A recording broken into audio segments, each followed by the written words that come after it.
ஆண்டவரும் இரட்சகருமாகிய இயேசுவின் இனிய நாமம் மகிமைப்படுவதாக. இந்த நல்ல வாய்ப்புக்காக நான் ஆண்டவரை துதிக்கிறேன், சோத்தரிக்கிறேன்.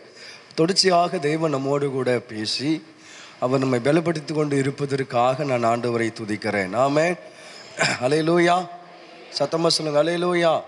சரி, இந்த காலவேளையில் கர்த்தர் நம்மோடு கூட அவர் பேசும்படியாக கர்த்தர் விரும்புகிறார். இந்த கடைசி நாட்களில் நம்ம என்னென்ன காரியத்தெல்லாம் விரும்புகிறோம் அப்படின்னு பார்த்தீங்கன்னா, சமாதானத்துக்குரிய வாழ்க்கையை விரும்புகிறோம், சந்தோஷத்துக்குரிய வாழ்க்கையை விரும்புகிறோம், ஆசீர்வாதத்துக்குரிய வாழ்க்கையை விரும்புகிறோம், பிள்ளைகளுக்கு திருமண வாழ்க்கையை விரும்புகிறோம், பிள்ளைகளுக்கு படிப்புக்குரிய வாழ்க்கையை விரும்புகிறோம், நல்ல வீடு கட்டணும்னு விரும்புகிறோம், நல்ல வாகனத்தை வாங்கணும்னு விரும்புகிறோம், நல்லா இருக்கணும்னு சொல்லி விரும்புகிறோம். ஆனால் எதை நம்ம விரும்புவது கிடையாதுன்னா, பரிசுத்த ஜீவியத்தை நாம் என்ன பண்ணுவது கிடையாது, விரும்புவதே கிடையாது. ஆமென். நம்ம எதை விரும்புகிறோம்? உலகத்தில் வாழக்கூடிய வாழ்க்கையை நம்ம என்ன பண்ணுறோம், விரும்புகிறோம். அற்புதம் நடக்காதா, நன்மை நடக்காதா, ஆசீர்வாதம் நடக்காதான்னு சொல்லி அநேக காரியத்தை நம்ம விரும்புகிறோம். ஆனால் எதை விரும்புறது கிடையாது? ஆமாம், பரிசுத்த வாழ்க்கையை நம்ம என்ன பண்ணுவது கிடையாது, விரும்புவதே கிடையாது. உண்மை உள்ள ஜீவியத்தை விரும்புவது கிடையாது. கீழ்ப்படிதலுடைய வாழ்க்கை நம்ம என்ன பண்ணுவது கிடையாது, ஆனால் விரும்புவது கிடையாது. ஆனால் இன்னைக்கு ஆண்டவர் சொல்கிறாரு, ஆமாம், நான் பிரியப்படுகிற காரியத்தை நீ என்ன பண்ணணும், ஒவ்வொரு நாளும் விரும்பணும் என்பதை ஆண்டவர் சொல்கிறாரு. அருமையான போதகர் சொல்லுவார், ஒவ்வொரு பிரசங்கத்தை முடித்த உடனே சொல்லுவார், என் ஜனங்கள் எப்படி ஆகில என்ன பண்ணணும், பரிசுத்தம் அடையணும் அப்படின்னுவார். ஒவ்வொரு பிரசங்கத்தை முடிக்கும் பொழுது ஜனங்க பரிசுத்தம் அடையணும் பிரதர், எப்படி ஆகில ஜனங்க பரிசுத்தம் அடையணும், ஜனங்க சுத்தமாகணும் அப்படின்னு விரும்புவார். ஆனால் நம்ம அதை விரும்பணும், நான் பரிசுத்தமாக வாழணும்னு சொல்லி. எப்படி சபையின் போதகருடைய விருப்பம் என்னன்னா, நீங்கள் எல்லாம் கரை திரை அற்றவர்களாக வாழ வேண்டும் என்று சபையின் போதகருடைய விருப்பம். ஆமென். நான் ஞாயிற்றுக்கிழமை பிரசங்கம் பண்ணி முடிச்ச பிறகு சொன்னார், என் ஜனங்க பரிசுத்தம் அடையணும் பிரதர். ரெண்டாவது ஆராதனையில் சொன்னார், என் ஜனங்க பரிசுத்தம் அடையணும் பிரதர். நேற்று காலையில் சொன்னார், என் ஜனங்கள் பரிசுத்தம் அடையணும். இப்போ ஜபமெல்லாம் ஆமாம் ஆதி திருசபையினுடைய ஜபங்களாக இருந்தது. அப்போ அவர் என்ன விரும்புகிறாருன்னா, ஜனங்கள் என்ன அடையணும், பரிசுத்தம் அடையணும்னு சொல்லி விரும்புகிறாரு. ஆனால் அதே விருப்பம் நம்ம விரும்பணும். ஆமென். ஆண்டவர் ஒரு காரியத்தை கற்றுக்கொள்ளுங்கள், நான் விரும்பாத காரியத்தை ஆண்டவர் செய்யவே மாட்டார். நான் விரும்பாத காரியத்தை ஆண்டவர் என்ன பண்ண மாட்டார், செய்யவே மாட்டார்.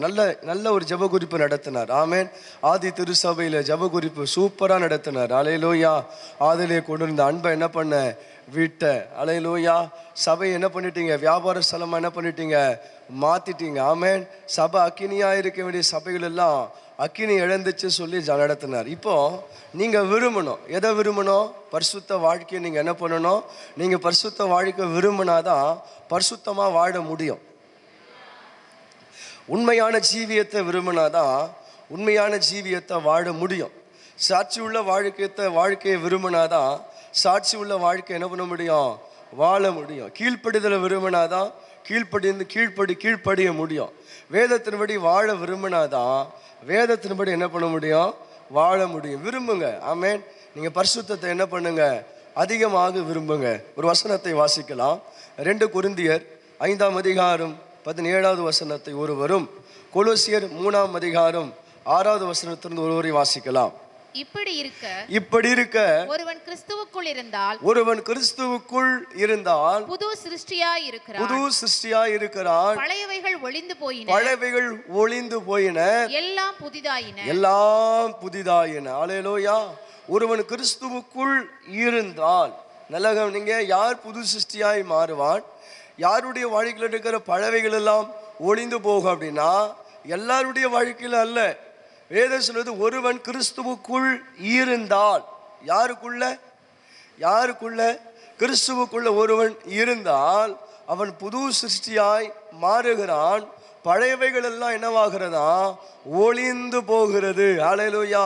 இந்த காலவெளியில் ஆண்டவர் சொல்றாரு, பழையவைகள் என்னவாகணும்னா ஒளிந்து போக வேண்டும். அல்லேலூயா. பழையவைகள் ஒளிந்து போக வேண்டும். பழைய சுபாவங்கள், பழைய கோபங்கள், பழைய எரிச்சல்கள், பழைய வைராக்கியங்கள், பழைய கசப்புகள், பழைய அன்பு கூடாத காரியங்கள், பழைய விரோதங்கள், பழைய மன்னிக்க முடியாத காரியங்கள், பழையவைகளெல்லாம் ஒளிந்து போய் எல்லாம் என்னவாகணுமா, புதிதாக வேண்டும். அல்லேலூயா. சொல்லுங்க பார்க்கலாம். எல்லாம் என்னவாகணும், புதிதாக மாறணும்.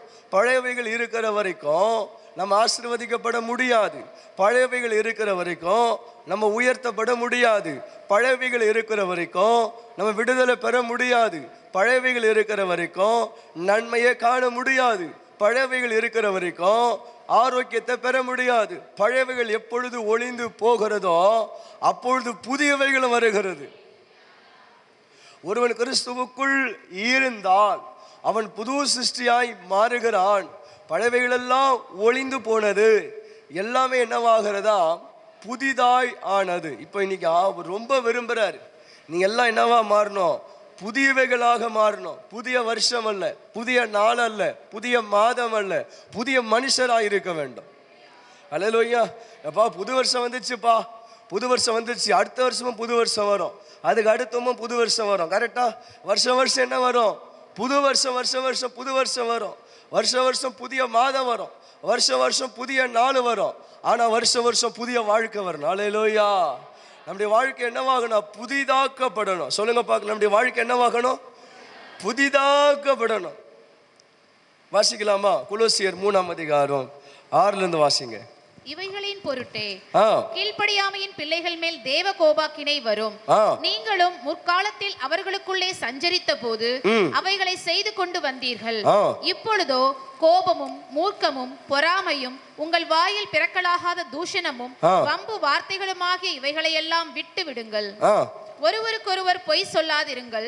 பழைய மனுஷனையும் அவன் செய்கைகளையும் களைந்து போட்டு, பழைய மனுஷனையும் அவன் செய்கைகளையும் களைத்து போட்டு தன்னை சிருஷ்டித்தவருடைய சாயலுக்கு ஒப்பாக பூரண அறிவடையும்படி புதிதாக்கப்பட்ட புதிய மனுஷனை தரித்து கொண்டீர்களே. புதிதாக்கப்பட்டதான இங்க என்ன சொல்லுது? இப்ப வாசிங்கக்கா. இப்பொழுது கோபமும் 8ஆம் வசனம் இப்ப வாசிங்க.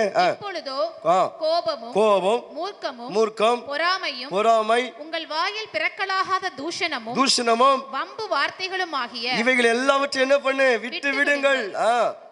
ஒருவருக்கொருவர் பொய் சொல்லாதிருங்கள். பழைய மனுஷனையும் அவன்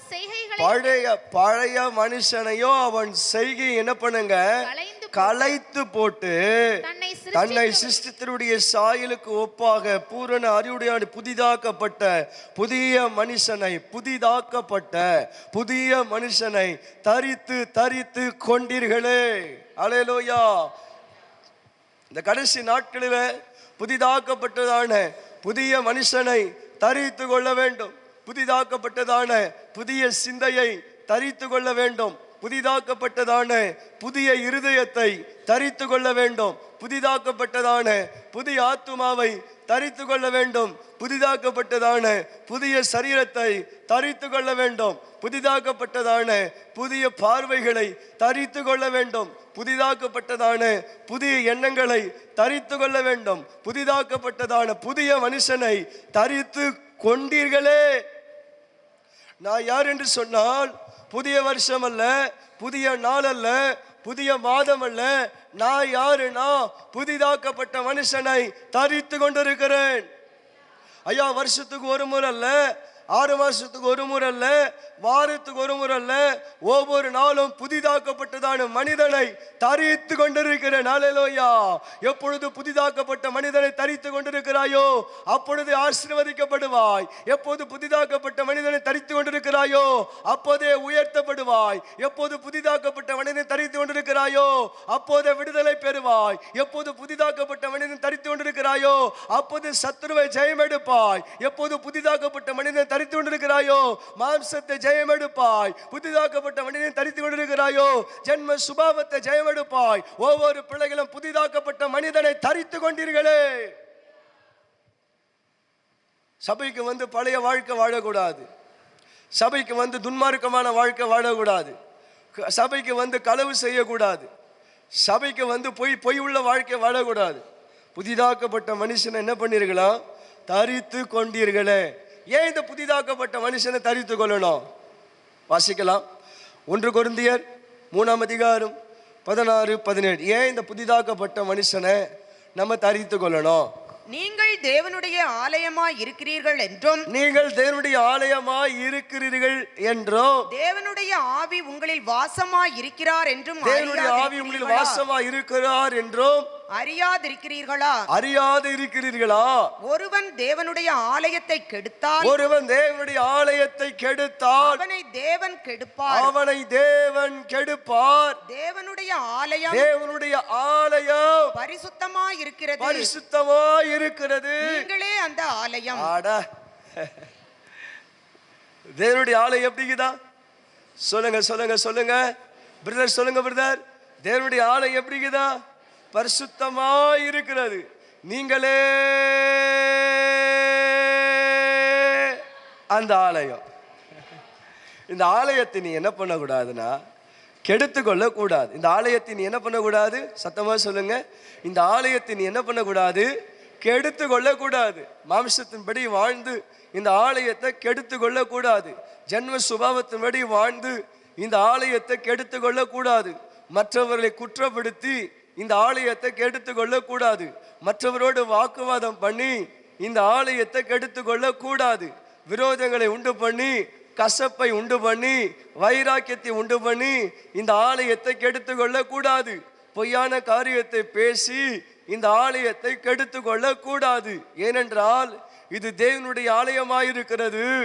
ஏனென்றால் இது பரிசுத்த ஆலயமாயிருக்கிறது.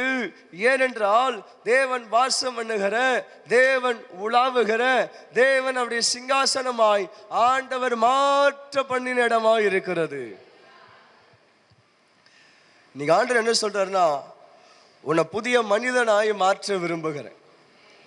உன்னை புதிய மனிதனாக, புதிய மனுஷியாக நான் மாற்ற விரும்புகிறேன். ஒரு நாள்ல வந்துடுமா? புதிய மனுஷன் ஒரு நாள்ல வந்துடுமா? புதிய சாயல் ஒரு நாள்ல வந்துடுமா? புதிய ரூபம் ஒரு நாள்ல வந்துடுமா? சொல்லுங்க. வரவே வராது. யாருக்கெல்லாம் பட்டாம்பூச்சி தெரியும்? யாருக்கெல்லாம் பட்டாம்பூச்சி தெரியும்னு கேட்டேன். ரொம்ப அழகா இருக்கு அந்த பட்டாம்பூச்சி. ஆனா அது எதுலேருந்து வருது தெரியுமா? ஒரு வகையான புழுவில் இருந்து வருது. புழுவை பார்த்தா நமக்கு என்ன உண்டாகும்? அருவருப்பு உண்டாகும். புழுவை பார்த்தா நமக்கு என்ன உண்டாகும்? உடம்பெல்லாம் சிலுசிலுக்கும். புழுவை பார்த்தா நமக்கு என்ன உண்டாகும்? உடம்பெல்லாம் அது மேலே பட்டுச்சுன்னா தண்டனா மாறிடும். ஆனால் அதே புழு என்னவா மாறுதுன்னா ஒரு பட்டாம்பூச்சா என்ன பண்ணுது? மாறி ஒரு மறுரூபப்படுத்துகிறதாம். அப்போ புது சிருஷ்டி என்பது வருஷத்துக்கு கடைசியாய் வருகிறதல்ல. புது சிருஷ்டி என்பது ஒவ்வொரு நாளும் வரக்கூடியது புது சிருஷ்டி. அல்லேலூயா. புது சிருஷ்டி என்பது ஏன் வாரம் ஏன் சபைக்கு வரும் தெரியுமா? ஏன் கர்த்தரை ஆராதிக்கிறோம்? ஏன் கர்த்தரை துதிக்கிறோம்? ஏன் கர்த்தரை தொழுது கொள்றோம்? ஏன்னா நம்முடைய வாழ்க்கை ஒவ்வொரு நாளும் எதில் போகணும்னா புதிய சிருஷ்டிக்குள்ள நம்முடைய வாழ்க்கை போகணும். ஒருவன் கிறிஸ்துவுக்குள் இருந்தால் அவன் புது சிருஷ்டியாய் மாறுகிறான். பழையவைகள் எல்லாம் ஒளிந்து போனது, எல்லாமே என்னவானதா? புதிதாய் ஆனது. வரணுமா? புது சிருஷ்டி வரணுமா? சொல்லுங்க. புது வருஷத்துல புது சிருஷ்டி வரணுமா? புதிய மாதத்துல புது சிருஷ்டி வரணுமா? என் பேச்சில் புது சிருஷ்டி வரணுமா? என் சிந்தையில புது சிருஷ்டி வரணுமா? என் நடக்கையில, என் ஆவியில, என் ஆத்துமாவில, என் சரீரத்துல புது சிருஷ்டி வரணுமா? சத்தம் வரலையே? புது சிருஷ்டி வரணுமா? புது சிருஷ்டி வரணுமா? இன்னொரு முறை புது சிருஷ்டி வரணுமா? ஓ, அவருடைய சாயல் வரணுமா? அவருடைய ரூபம் வரணுமா? அவருடைய மகிமை வரணுமா? அவருடைய வல்லமை வரணுமா? எப்பொழுது நாம் புது சிருஷ்டியாய் மாறுகிறோம்? செய்தியின் தலைப்பு என்ன தெரியுமா? எப்பொழுது நாம் புது சிருஷ்டியாக மாறுகிறோம். அல்லேலூயா. ஒரு நாளில் வரக்கூடியதல்ல, 3 நாளில் வரக்கூடியதல்ல, ஒவ்வொரு நாளும் வரக்கூடியது. 3 நாளில் வரக்கூடியதல்ல, ஒரு நாளில் வரக்கூடியதல்ல, ஒவ்வொரு நாளும் அந்த புது சிருஷ்டி வரணும்னா, பழவையிலெல்லாம் ஒளிந்து புது சிருஷ்டி வரணும்னா நான் என்னென்ன பண்ணணும் என்பதை நேரம் இருக்கிற வரைக்கும் நம்ம கவனிக்க போகிறோம். கடைசியாக அந்த புது சிருஷ்டிக்காக நம்ம ஒப்பு கொடுத்து பாரத்தோடு நம்ம ஜெபிக்க போகிறோம். ஒன்று வேகமாக எடுத்துக்கொள்ளலாம். அந்த புது சிருஷ்டி எப்போ வருது? லூக்கா எழுதின சுவிசேஷம் 19ஆம் அதிகாரம் 1ஆம் வசனம், 2ஆம் வசனம், 3ஆம் வசனம் போடுங்க. அவர் எரிகோவில் பிரவேசித்து அதன் வழியாக நடந்து போகையில் ஆயக்காரனுக்கு தலைவனும் ஐஸ்வர்யமாய் இருந்த சகை எனப்பட்ட ஒரு மனுஷன் இருந்தான். இயேசு எப்படிப்பட்டவர் என்று அவரை பார்க்க வகை தேடினான். அவன் குள்ளனானபடியால் ஜன கூட்டத்தில் அவரை காணக்கூடாமல் அவர் போகும் வழியில் முன்னாக ஓடி அவரை பார்க்கும்படி ஒரு காட்டத்தி மரத்தில் ஏறினான். இயேசு அந்த இடத்தில் வந்தபோது அண்ணாந்து பார்த்து அவனை கண்டு, சகேயுவே, நீ சீக்கிரமாய் இறங்கி வா, இன்றைக்கு நான் உன் வீட்டிலே தங்க வேண்டும் என்றார். அவன் சீக்கிரமாய் இறங்கி சந்தோஷத்தோடு அவர் அழைத்து கொண்டு போனான். அதை கண்ட யாவரும் பாவியான மனுஷனிடத்துல தங்கமடி போனாரே என்று முறுமுறுத்தார்கள். என்ன சம்பவம்? எல்லாருக்கும் தெரிஞ்ச சம்பவம் தான். நல்லா கவனிங்க. எரிகோ பட்டணத்தில் ஆண்டவர் பிரவேசிக்கையில் இயேசு எப்படிப்பட்டவர் என்று பார்க்க என்ன பண்ணா? வகை தேடினா. ஏன் இவனுக்கு இயேசுவை பார்க்கணும்னு ஒரு தேடல் இருந்ததுன்னா, இவன் தலைவன், இவன் ஒரு ஆயக்காரன், இவன் ஒரு ஐஸ்வர்யவான். என்னடா எப்பவுமே தலைவனை சுற்றி ஜனங்க இருப்பாங்க, ஐஸ்வர்யவனை சுற்றி ஜனங்க இருப்பாங்க, ஆயக்காரனை சுற்றி ஜனங்க இருப்பாங்க. இவ்வளோ ஜனங்கள் இவரை தேடுகிறதே, இவர் எப்படிப்பட்டவர்? இவ்வளோ ஜனங்கள் இவரை தேடுகிறதே, இவருக்குள்ள இருந்த வல்லமை எப்படிப்பட்டது? இவ்வளோ ஜனங்கள் இவரை தேடுகிறதே, இவருக்குள்ள இருக்கிற அதிகாரம் எப்படிப்பட்டது? இவ்வளோ ஜனங்கள் இவரை தேடுகிறார்களே, இவ்விடத்தில் என்ன இருக்கிறது என்று பார்க்க வகை தேடினான். ஆனா அவன் வகை தேடியும் குள்ளமா இருந்தபடினாலே பார்க்க முடியவில்லை. அவன் வகை தேடியும் ஜன கூட்டத்தின் நிமித்தம் பார்க்க முடியவில்லை. அவன் வகை தேடியும் இயேசுவுக்கு முன்னாக போயும் பார்க்க முடியவில்லை. எப்படி ஆகிலும் அவரை கண்டுபிடிக்க வேண்டும், எப்படி ஆகிலும் அவரை தேட வேண்டும் என்று தேடினான். அந்த கடைசி தேடுதலுடைய முடிவு, மரத்தில் ஏறி உட்கார்ந்து கொண்டிருந்தான். மரத்தில் ஏறினவன் பரிசுத்தம் உள்ளவன் அல்ல, மரத்தில் ஏறினவன் நீதி உள்ளவன் அல்ல, மரத்தில் ஏறினவன் ஒழுக்கம் உள்ளவன் அல்ல, மரத்தில் ஏறினவன் சன்மார்க்கன் அல்ல, மரத்தில் ஏறினவன் நியாயப்பிரமாணத்தின்படி வாழ்ந்தவன் அல்ல, மரத்தில் ஏறினவன் நீதி நெறிகளெல்லாம் கடைபிடித்தவன் அல்ல, மரத்தில் ஏறினவன் பாவி என்று வேதம் சொல்லுகிறது. மரத்தில் ஏறினவன் எப்படிப்பட்டவனா? சத்தமா சொல்லுங்க. மரத்தில் ஏறினவன் எப்படிப்பட்டவன் தெரியுமா? பாவின்னு யாரு சொல்றது? யாருங்க சொன்னது? இயேசு சொன்னாரா, ஜனங்க சொன்னாரா? அப்போனா நல்லா புரிஞ்சு கொள்ளுங்க. எல்லாரும் பாவம் செய்யறோம். எல்லாருக்கும் தெரிகிற மாதிரி செய்வோமா பாவம்? யாருக்கும் தெரியாத மாதிரி செய்யுமா பாவம்? சொல்லுங்க பார்க்கலாம், சீக்கிரமா சொல்லுங்க. பாவம் செய்யறோம், நம்ம பாவம் செய்யறோம். எல்லாருக்கும் தெரிகிற மாதிரி பாவம் செய்வோமா, யாருக்கும் தெரியாத மாதிரி பாவம் செய்வோமா? கரெக்ட். அப்போ யாருக்கும் தெரியாது எந்த பாவத்தை செய்தாலும் நம்ம யாருக்கும் தெரியாதபடி தான் என்ன பண்ணுவோம். ஆனா அவன் பாவம் செய்யறது ஊருக்கே தெரிகிற மாதிரி பாவம்ல வாழ்க்கை வந்துட்டு இருக்கான். அது சொல்றது புரியுதா? ஆமென். ஐயா, எல்லாரும் பாவம் செய்யறோம், ஐயோ தெரியக்கூடாது, அந்த பிரதருக்கு தெரியக்கூடாது, அந்த விசுவாசிக்கு தெரியக்கூடாது, பாஸ்டருக்கு தெரியக்கூடாது, பாஸ்டருடைய பிள்ளைகளுக்கு தெரியக்கூடாது அப்படின்னு பாவம் செய்வோம். ஆனா ஊர்ல இருக்கிற ஜனெல்லாம் சொல்றாங்க, பாவியான மனுஷன் வீட்டில் தங்கமடி போனாரேன்னு முறுமுறுத்தார்களாம். சகவே சீக்கிரமா இறங்குவோம், இன்றைக்கு நான் என்ன பண்ண போறேன், நான் தங்க போறேன்னு சொன்ன பிறகு வீட்டுக்கு போனாருங்க.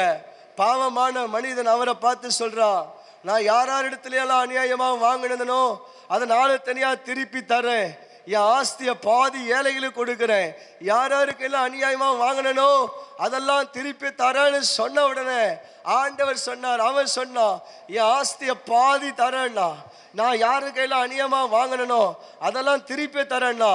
இப்போ இவன் பாவத்தை அறிக்கை செய்ததுனால, பாவத்தை ஒத்துக்கொண்டதுனால, பாவத்துக்கு பரிகாரம் தேடுனதுனால ஆஸ்தியை தரேன், யாருக்கெல்லாம் வாங்கணும் அதெல்லாம் தரேன்னு சொன்னதுனால இப்போ ஆண்டவர் அவன் என்ன தந்தான், பாதி பாதி பாதி ஆஸ்தியை தந்தான். அவன் என்ன தந்தான், யாருக்கு எல்லாம் அநியாயமாக வாங்கினானோ அதெல்லாம் திருப்பி தந்தான். இவர் என்ன தந்தா தெரியுமா, சந்தோஷத்தை தந்தார். இவர் என்ன தந்தா தெரியுமா, ரட்சிப்பை தந்தார். இவர் என்ன தந்தா தெரியுமா, ஆபிரகாம் குமாரனா எனப்பட்டதை தந்தார். இவனுக்குள்ள எப்படிங்க புது சிருஷ்டி வந்தது? சொல்லுங்க, இவனுக்குள்ள எப்படி புது சிருஷ்டி வந்தது?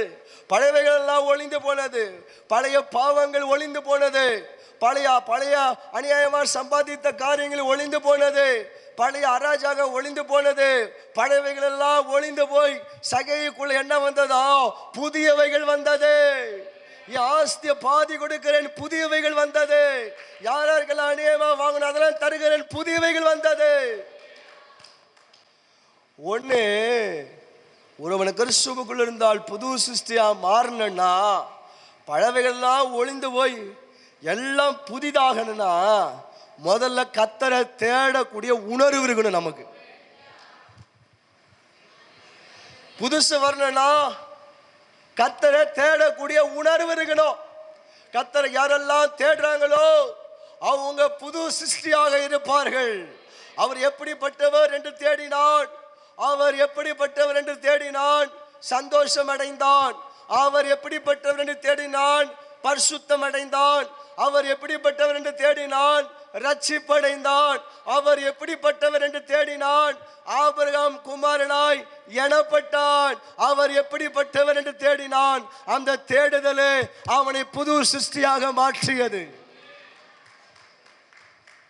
முதல்ல இந்த புது சிருஷ்டி எப்ப வரனா, கர்த்தரை தேடும் போதுதான் புது சிருஷ்டி வரும். வேதம் சொல்லுது, நீதிமொழி 8:17 சொல்லுது, அதிகாலையிலே என்னை தேடுகிறவன் என்ன பண்ணுவானா? கண்டடைவான். அவரை தேடுகிறவன் என்ன பண்ணுவார்கள் தெரியுமா? கண்டடைவார்கள். ஏசாயில வாசிக்கிறோம், கர்த்தரை கண்டடைய சமயத்தில் அவரை தேடுங்கள், அவர் சமீபமாய் இருக்கையில் அவரை நோக்கி என்ன பண்ணுங்க? கூப்பிடுங்கள். பிரதர், புது சிருஷ்டி வேணுமா? சிஸ்டர், புது சிருஷ்டி வேணுமா? கர்த்தரை தேடும் போதுதான் அந்த புது சிருஷ்டி என்ன பண்ணுது? நம்ம லைஃப்ல வருதுயா. சீக்கிரமா இறங்கி வா, இன்று நான் உன் வீட்டுல தங்க போறேன். சீக்கிரமா இறங்கி வா, இன்று நான் வீட்டுல தங்க போறேன். உன் வீட்டுல தங்கி உன்னை சுத்தப்படுத்த போறேன். உன் வீட்டுல தங்கி உன்னை ஆசீர்வதிக்க போறேன். உன் வீட்டுல தங்கி உன்னை விடுவிக்க போறேன். உன் வீட்டுல தங்கி உன் வாழ்க்கையை மாற்ற போறேன். உன் வீட்டுல தங்கி உன் ஆத்மா, ஆவி, ஆத்மா, சரீரத்தை முற்றிலுமாய் சுத்தம் பண்ண போறேன். ஃபர்ஸ்ட் நான் கர்த்தரை தேடணும்னா அப்பதான் நான் லைஃப்ல என்னவா மாறுறேன்னா புது சிருஷ்டியாக மாறுறேன்.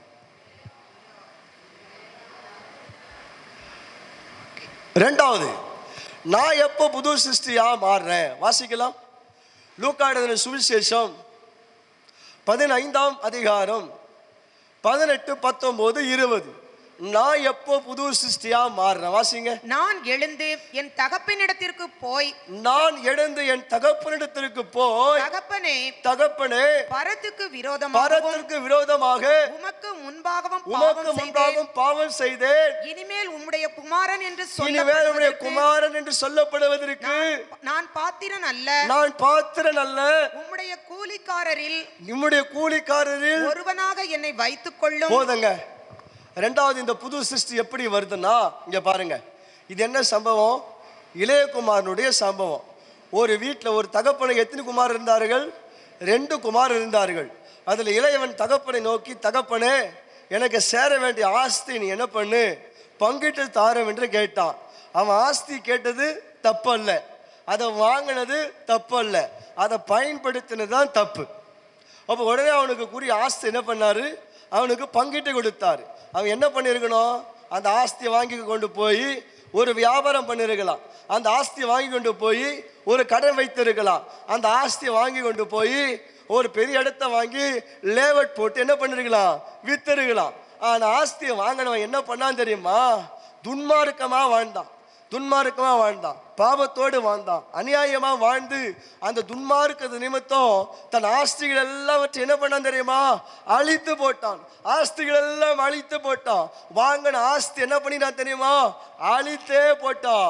தகப்பனிடத்துல வாங்கினவைகளை அழித்து போட்டான். அன்பு சகோதரா, தகப்பனத்தில் எதெல்லாம் நீ வாங்கினாயோ அதை அழித்து போடவே கூடாது. தகப்பனத்தில் பெற்றதான ஆசீர்வாதத்தை அழித்து போடாதே. தகப்பனத்தில் பெற்றதான சமாதானத்தை அழித்து போடாதே. தகப்பனத்தில் பெற்றதான சந்தோஷத்தை அழித்து போடாதே. தகப்பனத்தில் பெற்றதான விடுதலையை அழித்து போடாதே. தகப்பனத்தில் பெற்றதான உயர்வை அழித்து போடாதே. தகப்பனத்தில் பெற்றதான ஐஸ்வர்யத்தை அழித்து போடாதே. தகப்பனத்தில் பெற்றதான சகோதரா சகோதரி, தகப்பனத்தில் பெற்றவைகளை அழித்து போடாதே.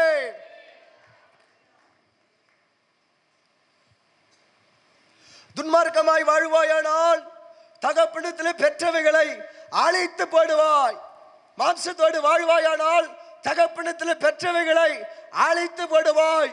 ஜென்ம சுபாவத்தோடு வாழ்வாயானால் தகப்பனத்தில் பெற்றவைகளை அழித்து போடுவாய். விக்கிர ஆராதனை இருப்பாயானால் தகப்பனத்தில் பெற்றவைகளை அழித்து போடுவாய். பண ஆசை உள்ளவராய் இருப்பாயானால் தகப்பனத்தில் பெற்றவைகளை அழித்து போடுவாய். பொருளாசையில் இருப்பாயானால் தகப்பனத்தில் பெற்றவைகளை அழித்து போடுவாய். கீழ்ப்படியாமல் இருப்பாயானால் தகப்பனத்தில் பெற்றவைகளை எதெல்லாம் வாழ்க்கையில் அழித்து போட்டிருக்கிற? எனக்கு சமாதானமா வாழ முடியலையே, சந்தோஷமா வாழ முடியலையே, விடுதலையோடு வாழ முடியலையே. நல்ல சபை போதகரை உங்களுக்கு கொடுத்திருக்கிறாரு, நல்ல ஆராதனை வீரரை கத்தர் கொடுத்திருக்கிறாரு, வார வாரம் நல்ல உபதேசத்தை கேட்கிறோமே, சத்தியத்தை கேட்கிறோமே, உங்களுக்காக எந்த நேரம் ஜெபிச்சிட்டு இருக்காங்களே, ஆனா நன்மையை அழித்து போட்டிருக்கிறாயே, ஆசீர்வாதத்தை அழித்து போட்டிருக்கிறாயே, தகப்பனத்தில் பெற்றவைகளை அழித்து போட்டாயே. 2025 நீ அழித்து போட்டவைகளை மறுபடியும் பெற போகிறாய்.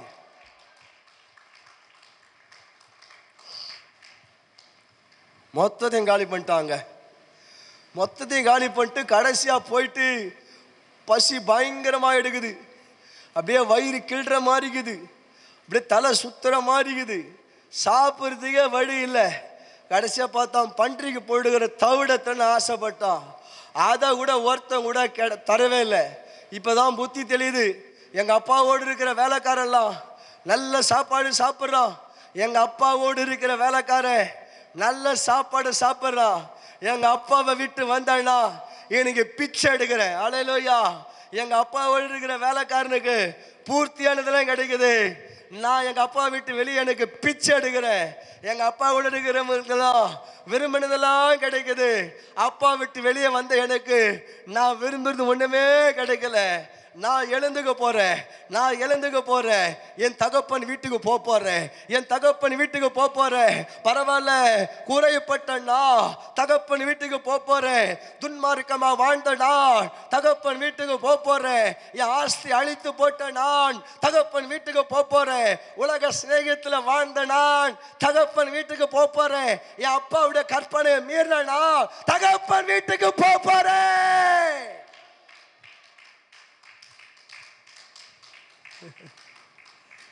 எங்க போறேன்?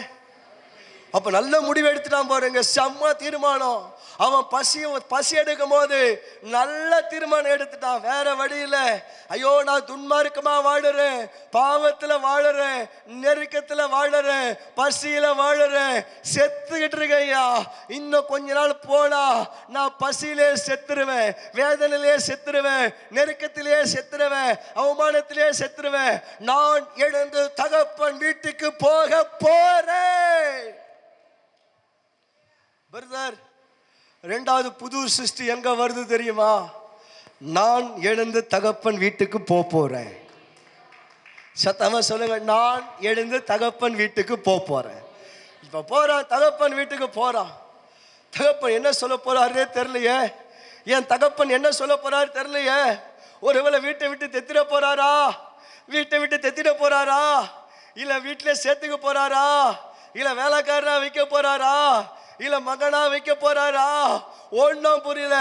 நான் எழுந்து தகப்பன் வீட்டுக்கு போவேன். சொல்லுங்க, நான் எழுந்து தகப்பன் வீட்டுக்கு போவேன். என்ன நடக்க போகுதுன்னு எனக்கு தெரியல, ஆனா நான் எழுந்து தகப்பன் வீட்டுக்கு போவேன். எழுந்து தகப்பன் வீட்டுக்கு போனா என்ன பண்ண போறாரு, ஏது பண்ண போறாருன்னே தெரியல. தகப்பன் என்னை திட்டுவாரா, அடிப்பாரா, தெத்திடுவாரா, கழுத்து பூச்சி தெளிய போடுவாரா, வேலைக்காரனை கூப்பிட்டு இவனை நாய் அடிக்க அடின்னு சொல்லுவாரான்னு போவான்னு பார்த்தேன். தகப்பன் வீட்டுக்கு போனேன். தகப்பன் வீடு என்னை அரவணைக்குதையா, தகப்பன் வீடு என்னை ஏற்றுக்கொண்டதையா, தகப்பன் வீடு என்னை மன்னித்ததையா, தகப்பன் வீடு என்னை ஆசீர்வதித்ததையா, தகப்பன் வீடு வஸ்திரத்தை கொடுத்ததையா, தகப்பன் வீடு மோதிரத்தை கொடுத்ததையா, தகப்பன் வீடு பாதுகாப்பு கொடுத்ததையா, தகப்பன் வீடு பாதுகாப்பை கொடுத்ததையா, தகப்பன் வீடு அரவணைத்ததையா, ராபா பாபா பாபா, தகப்பன் வீடு விருந்து கொடுத்ததையா, தகப்பன் வீடு எனக்கு எதை கொடுத்ததையா.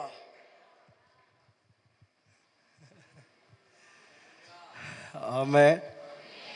ரெண்டாவது, நான் எப்போ புது சிஷ்யா மாறுறேன்னா தகப்பன் வீடாகிய சபைக்கு வரும்போதுதான் நான் புது சிஷ்யா மாறுறேன்.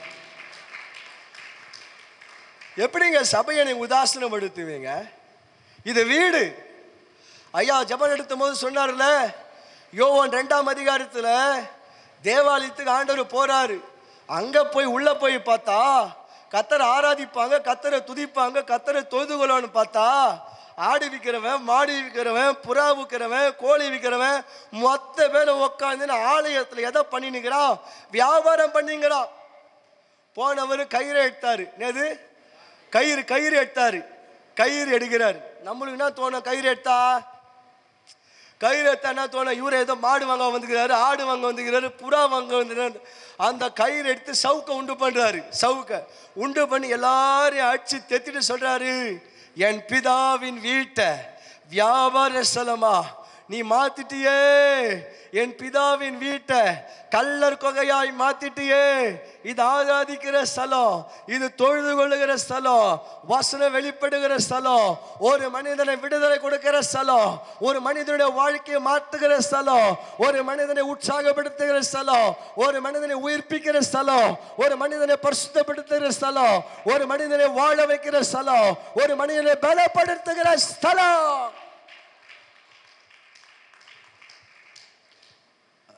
ரெண்டாவது, எப்போ நான் பழசெல்லாம் போய் நான் புதுசா மாறுறேன் தெரியுமா? என் தகப்பன் வீட்டுக்கு. இது தகப்பன் வீடுங்க. இது எவ்வளோ பேர் இருந்தாங்க. இந்த தகப்பன் வீட்டை அசட்டை பண்றவங்க வாழ்க்கை அசட்டை பண்ண படம். தகப்பன் வீட்டை உதாசனப்படுத்தவனுடைய வாழ்க்கை உதாசனப்படுத்த படம். தகப்பன் வீட்டை நேசிக்காதனுடைய வாழ்க்கை வெறுக்கப்படும். ரெண்டாவது, தகப்பன் வீட்டை நீங்க கனம் பண்ணுங்க, தகப்பன் வீட்டை நேசிங்க. நீங்க தகப்பன் வீட்டுக்கு என்ன பண்ணுங்க? நீங்க வந்தீங்கன்னா, வந்த பிறகு என்ன ஆச்சு? வஸ்திரம் கிடைச்சது. வந்த பிறகு என்ன ஆச்சு? மோதிரம் கிடைச்சது. வந்த பிறகு என்ன ஆச்சு? பாதரட்சை கிடைச்சது. வந்த பிறகு என்ன ஆச்சு? சாப்பாடு கிடைச்சது. வந்த பிறகு பாதுகாப்பு கிடைச்சது. அல்லேலூயா. முதல் சொன்ன கர்த்தரை தேடுவதுதான் உனக்கு புது சிருஷ்டின்னு. ரெண்டாவது சொன்ன தகப்பன் வீட்டுக்கு நீ வருவதுதான் உன் வாழ்க்கையில் எது தெரியுமா? புது சிருஷ்டி.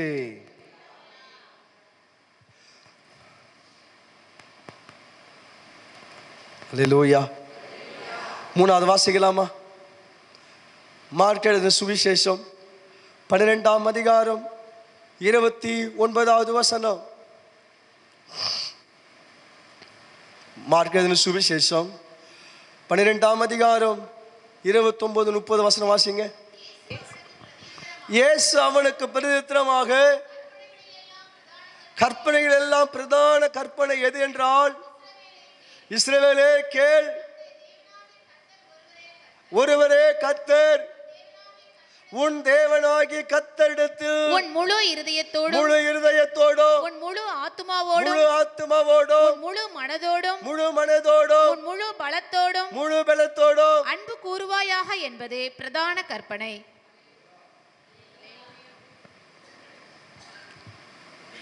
முழு இருதயத்தோடும் முழு ஆத்துமாவோடும் முழு மனதோடும் முழு பலத்தோடும் அன்பு கூர்வாயாக. இதுதான் பிரதானமான கட்டளை. எபேசு சபைக்கு சொல்றாரு, உன் கிரியைகளை அறிந்திருக்கிறேன், நீ ஆதிலே கொண்டிருந்த அன்பை என்ன பண்ணிட்ட? விட்டுட்டேன்னு அருமையான போதகர் நம்ம ஜெபத்தில் நடத்தின. நீ ஆதிலே கொண்டிருந்த, ஹல்லேலூயா, நீ ஆதிலே கொண்டிருந்த அன்பை என்ன பண்ணிட்டு தெரியுமா? விட்டுட்ட. உன் பேர்ல எனக்கு என்ன உண்டா? குறை உண்டுன்னு ஆண்டவர் சொன்னார். மூணாவது, நான் எப்போ புது சிருஷ்டியா மாறுறேன் அப்படின்னா, முழு இருதயத்தோடும் முழு ஆத்மாவோடும் முழு மனதோடும் முழு பலத்தோடும் நான் ஆண்டவரிடத்துல அன்பு கூறும் போது நான் புது சிருஷ்டியாக மாறுகிறேன். யாருக்காவது நீங்க உதவி செய்யணும்னா நீங்க அவங்கள நேசிக்கணும், இல்லைன்னா அவங்க உங்களை நேசிக்கணும். கரெக்டா? இதுல யாருக்கு என்ன பண்ண மாட்டீங்க? உதவியோ நன்மைகள் என்ன பண்ண மாட்டீங்க? நீங்க செய்ய மாட்டீங்க.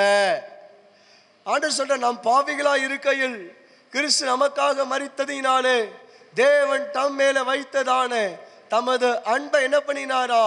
விளங்க பண்ணினார் என்று வேத வசனம் சொல்லுகிறது. ரோமர் 8ஆம் அதிகாரத்தில் வாசிக்கிறோம், அன்றியோட தீர்மானத்தின்படி அழைக்கப்பட்டவராய் தேவனிடத்தில் அன்பு கூறுகிறவர்களுக்கோ சகலமோ சகலமோ சகலமோ நன்மைக்கு ஏதுவாகவே நடக்கிறது. மூணாவது என்னன்னா, நம்ம அன்பு செலுத்தும் போது நம்ம புது சிருஷ்டியா என்ன பண்ணுகிறோம்? மாறுறையா. தேவனிடத்தில் அன்பு செலுத்த செலுத்த செலுத்த செலுத்த நீங்க என்னவா மாறுறீங்க தெரியுமா? புது சிருஷ்டியாக மாறுறீங்க. ஹல்லேலூயா. உலகத்து மேல நீங்க அன்பு செலுத்தினீங்கன்னா நீங்க பாவத்தோடு வாழுவீங்க. பணத்து மேல நீங்க அன்பு செலுத்தினீங்கன்னா நீங்க ஐஸ்வர்யம் உள்ளவனா இருப்பீங்க. இச்சைக்குரிய காரியத்து மேல அன்பு செலுத்தினா இச்சையோடு நீங்க வாழுவீங்க. தேவனிடத்தில் அன்பு கூறுகிறவர்களுக்கு சகலமும் நன்மைக்கு ஏதுவாகவே நடக்கும். யோசேப்புக்கு யாக்கோபுக்கு மொத்தம் எத்தனை பிள்ளைங்க தெரியுமா? 12 பிள்ளைங்க. என்ன கவனிங்க, ஆதியாகமம் 37, 38, 39 நீங்க வாசிச்சீங்கன்னா யாக்கோபுக்கு மொத்தம் எத்தனை பிள்ளைங்க? 12 பிள்ளைங்க. ஆனா நீங்க பாத்தீங்கன்னா இந்த யாக்கோபு என்ன பண்ண தெரியுமா? யாக்கோபுக்கு முதிர் வயதுல யோசேப்பு பிறந்ததுனால மற்ற எல்லாரை காட்டிலும் இவன் அதிகமா என்ன பண்ணானா நேசித்ததுனால அவனுக்கு பல வர்ணமான அங்கே என்ன பண்ணானா செய்வித்தான் என்று வேத வசனம் சொல்லுது. தகப்பன் ஒண்ணுதான், தாய் ஒன்று 4 இருக்கலாம். அப்ப தகப்பன் எல்லாரும் மேல என்ன செலுத்திருக்கணும்? அன்பு செலுத்திருக்கணும். ஆனா யோசேப்பு முதிர் வயதுல பிறந்ததுனால தகப்பன் எல்லாரை காட்டிலும் யோசேப்பு மேல என்ன பண்ணாரா? அன்பு வைத்ததுனால எல்லாரும் போடுற ட்ரெஸ் போல யோசேப்பு போடலையா, அவன் பல வர்ணமான அங்கி என்ன பண்ணானா செய்வித்தான் என்று. இதனால அவன் சகோதரர்கள் எல்லாம் அவன் மேல பொறாமை கொண்டார்கள் என்று வேத வசனம் நமக்கு சொல்லுகிறது. ஒரு தகப்பன் 12 பிள்ளைகளை காட்டிலும் ஒருத்தன் அதிகமா நேசிக்கிறதுனால ஐயா அவன் டிஃப்ரெண்டா இருக்கான், ஐயா புதுசா இருக்கிறான். இன்னைக்கு ஆண்டவர் சொல்றாரு, மூணாவது, நீ என்னிடத்துல அன்பு கூர்ந்தியனா நான் உன்னை புது சிருஷ்டியாய் மாற்றுவேன். அன்பு கூறுங்க, நீங்க அன்பு கூறுங்க. பாடுகள் வந்தாலும் அவர் மேல அன்பு செலுத்துங்க. வாசிக்கலாமா? ரோமர் எழுதின வேத பகுதி 8ஆம் அதிகாரம் 35 வாசிங்க பார்க்கலாம். ரோமர் 8:35. உமது நிமித்தம் எந்நேரமும் கொல்லப்படுகிறோம், உமது நிமித்தம் எந்நேரம் கொல்லப்படுகிறோம், அடிக்கப்படும் ஆடுகளைப் போல எண்ணப்படுகிறோம் என்று எழுதியிருக்கிறபடி நேரிட்டாலும் கிறிஸ்துவின் அன்பை விட்டு நம்மை பிரிப்பவன் யார்? உபத்திரவமோ, நல்ல கவனி, உபத்திரவமோ, வியாகுலமோ, துன்பமோ, பசியோ, நிர்வாணமோ, நாசமோசமோ, பட்டயமோ, இவை எல்லாவற்றிலும் நாம் நம்மில் அன்பு கூறுகிறவராலே இவைகள் எல்லாவற்றிலும் நாம் நம்மில் அன்பு கூறுகிறவராலே முற்றிலும் என்ன பண்ணுகிறோமா?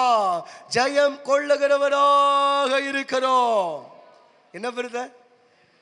இதை போடுங்க அந்த வசனம் வாசிங்க. 37 வசனம் வாசிங்க, ஸ்கிரீன்ல போடுங்க வருது.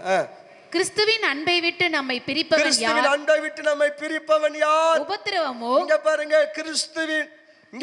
கிறிஸ்து மேல அன்பு இருந்துச்சுன்னா முழு இருதயத்தோடும் முழு ஆத்மாவோடும் முழு மனதோடும் முழு பலத்தோடும் கிறிஸ்து மேல உன் அன்பு இருந்துச்சேனா, கிறிஸ்துவின் அன்பை விட்டு நம்மை பிரிப்பவன் யார்? ஒண்ணு, உபத்திரம் வந்தாலும், வியாகுலம் வந்தாலும், துன்பம் வந்தாலும், பசி வந்தாலும், நிர்வாணம் வந்தாலும், நாச மோசம் வந்தாலும், பட்டயம் வந்தாலும். அடுத்த வசனம் போடுங்க ஸ்கிரீன்ல. இவை எல்லாவற்றிலும் நாம் நம்மில் அன்பு கூறுகிறவராலே முற்றிலும் நாம் என்ன பண்ணுகிறோம்? ஜெயம் கொள்ளுகிறவராக இருக்கிறோம். ஹல்லேலூயா. தேவனிடத்தில் அன்பு கூறும்போது உலக வாழ்க்கையை ஜெயம் கொள்ளுகிறாய். ஆண்டவரிடத்தில் அன்பு கூறும்போது பாவத்துக்குரிய வாழ்க்கையை ஜெயம் கொள்ளுகிறாய். தேவனிடத்தில் அன்பு கூறும்போது பிசாசுடைய காரியத்தை ஜெயம் கொள்ளுகிறாய். தேவனிடத்தில் அன்பு கூறும்போது அந்தரங்க வாழ்க்கையில கிரியை செய்கிற காரியத்தை நீ ஜெயம் கொள்ளுகிறாய். அடுத்த வசனம் வாசிங்கக்கா. மரணமானாலும் ஜீவனானாலும் தேவதூதர்களானாலும் அதிகாரங்களானாலும் வல்லமையானாலும் நிகழ்காரியமானாலும் வருங்காரியமானாலும். அடுத்த வசனம்.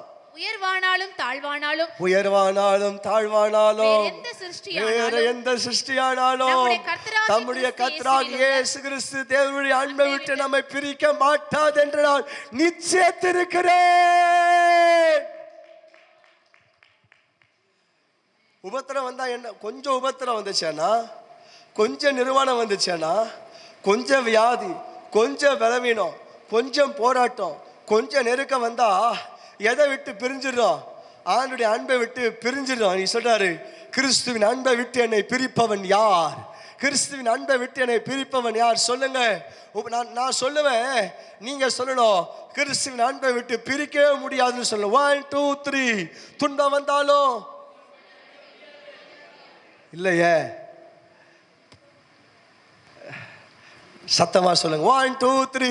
துன்பம் வந்தாலும், வியாதி வந்தாலும், பலவீனம் வந்தாலும், போராட்டம் வந்தாலும், பிசாசு காரியம் வந்தாலும், வியாதி வந்தாலும், கடன் பிரச்சனை வந்தாலும், அசுத்த வந்தாலும், பிசாசு போராட்டம் வந்தாலும், உயர்வு வந்தாலும், தாழ்வு வந்தாலும், துன்பம் வந்தாலும், பசி வந்தாலும், நிர்வாணம் வந்தாலும், உபத்திரம் வந்தாலும், வியாகுலம் வந்தாலும், நாச மோசம் வந்தாலும், பட்டயம் வந்தாலும், கிறிஸ்துவின் அன்பை விட்டு என்னை பிரிக்க முடியாது.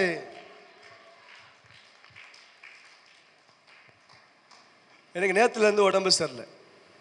ஓகேவா? எனக்கு வெள்ளிக்கிழமை நைட்டும் சனிக்கிழமை நைட்டும் அச்சிரப்பாக்கத்தில் மீட்டிங். அது அன்றைக்கி நைட்டே நான் இங்கே வந்துட்டேன். அதனால் எனக்கு பஸ்ஸு கிடைக்காததுனால நான் ரொம்ப பணியில் ரொம்ப நேரம் நின்றுட்டேன். இப்போ நேற்று நைட்டு எனக்கு பாஸ்டர் ஃபோன் பண்ணார். நம்ம பாஸ்டர் எத்தனை மணிக்கு ஃபோன் பண்ணார்? நேற்று நைட்டு எனக்கு ஃபோன் பண்ணார். என்ன பிரதர் உடம்பு எப்படி இருக்குதுன்னு. நேற்று சாயங்காலம் ஒரு ஃபோன் பண்ணார். எனக்கு பரவாயில்லையா அப்படின்னு நான் சொன்னேன். நேற்று நைட்டு எனக்கு ஃபோன் பண்ணார். உடம்பு எப்படி இருக்குது? பரவாயில்லையா, மாத்திரை போட்டிருக்கேன் சரியாயிடுன்னு. திருப்பி இன்னைக்கு காலையில் ஃபோன் பண்ணார். எப்படி பிரதர் எப்படி இருக்குது உடம்பு? பரவாயில்லையா, ஒரு மாதிரி டயர்டாகுது உடம்பு, ஊசி போடணும், மாத்திரை ஹாஸ்பிட்டல் போகலாம் அப்படின்னு. உடனே அவங்க மருமகனையும் தம்பியை வச்சு என்னை ஹாஸ்பிட்டலுக்கு கொண்டு போனாங்க. என்னை போயிட்டு திருப்பி வந்த பிறகு, மாத்திரை போட்டிங்களா பிரதர்? ரெஸ்ட் எடுங்க பிரதர், நல்லா ரெஸ்ட் எடுத்துகிட்டு ஒரு 10 மணிக்கு உள்ளே வாங்க அப்படின்னார். எத்தனை ஃபோன் பண்ணார்? நேற்று சாயங்காலம் ஒரு ஃபோனு, நேற்று நைட்டு ஒரு ஃபோனு, காலையில் ஒரு ஃபோனு, போயிட்டு வந்துட்ட பிறகு ஒரு ஃபோனு, இங்கே வந்துட்டு கொஞ்சம் லேட். எத்தனை ஃபோன் பண்ணார்? ஏன் ஃபோன் பண்ணார்? அவர் ஏன் ஃபோன் பண்ணாருன்னு கேட்டேன்.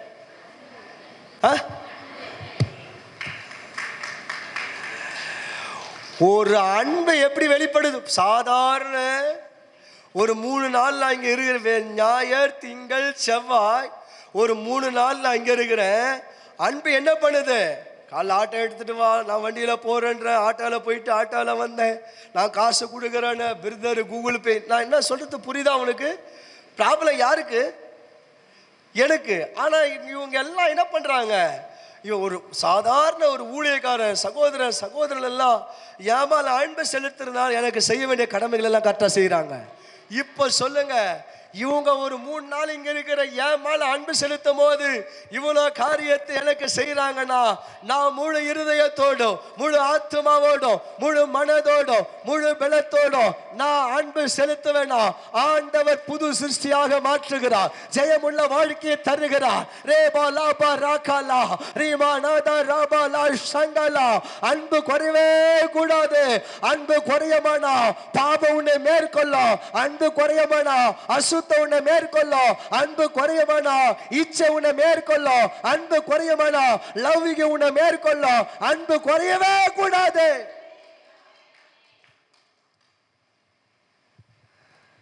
அல்லேலூயா. முதல்ல சொன்ன, நீ எப்போ புது சிருஷ்டியா மாறுறன்னா, கர்த்தரை தேடும் போது தான் நீ புது சிருஷ்டியா மாறுற. ரெண்டாவது, நீ எப்போ புது சிருஷ்டியா மாறுறன்னா, தேவ வீட்டுக்கு வரும்போது தான். மூணாவது, எப்போ நீ புது சிருஷ்டியா மாறுறன்னா, தேவனிடத்தில் அன்பு செலுத்தும் போதுதான் நீ புது சிருஷ்டியாக மாறுற. புது சிருஷ்டி என்பது மாசத்துக்கு ஒரு முறை வருதல்ல. புது சிருஷ்டி என்பது வருஷத்துல 3 தடவை வருதல்ல. திருப்பி புது சிருஷ்டி பழைய சிருஷ்டியா மாறும் இல்லைங்க. நான் தேடிட்டே இருக்கும் போது புது சிருஷ்டி ராபா லாபா ராகாலா. தகப்பன் வீட்டுக்கு வரும்போது புது சிருஷ்டி ராமா நா தோ ராகாலா. தேவனிடத்தில் அன்பு கூறும் போது புது சிருஷ்டியாக மாறுறேன். நாலாவது, கர்த்தரை நான் விசுவாசிக்கும் போது புது சிருஷ்டியாக மாறுறேன். வாசிக்கலாமா? லூக்கா எழுதின சுவிசேஷம் வேகமா திருப்பி கொள்ளுங்கள். இன்னும் 20 நிமிஷத்துல நான் ஜெபிச்சு முடிக்க போறேன். லூக்கா எழுதின சுவிசேஷம் 8ஆம் அதிகாரம் 42 43 வாசிங்க. தன் வீட்டிற்கு வரும்படி 43. அப்பொழுது 12 வருஷமாய் பெரும்பாடு உள்ளவளாய் இருந்து தன் ஆஸ்திகளை எல்லாம் வைத்தியர்களுக்கு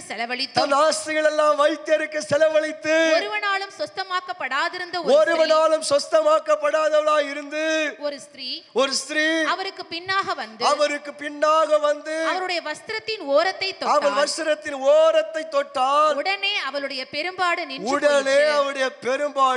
நின்று போயிற்று.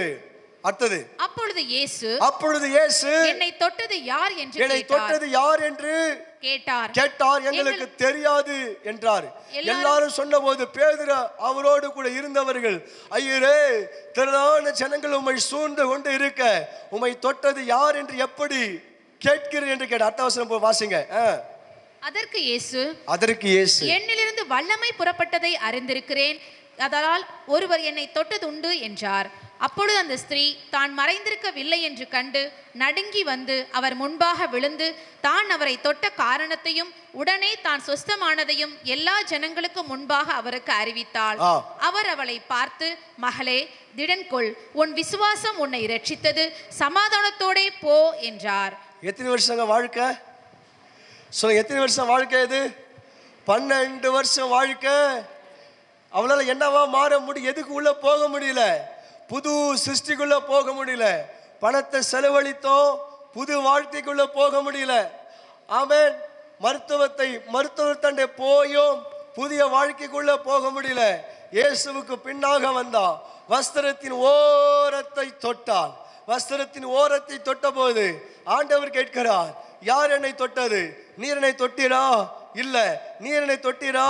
இல்ல. சூழ்ந்திருக்கிற ஜனங்கள் எல்லாம், ஐயோ, இவ்வளோ ஜனங்கள் உம்மை சூழ்ந்து கொண்டிருக்கிற, யார் உம்மை தொட்டதென்று நீ எப்படி கேட்கலாம் என்று சொன்னார்கள். அவள் தொட்டாள், இயேசுவின் வஸ்திரத்தை தொட்டாள், விசுவாசத்தோடு தொட்டாள்.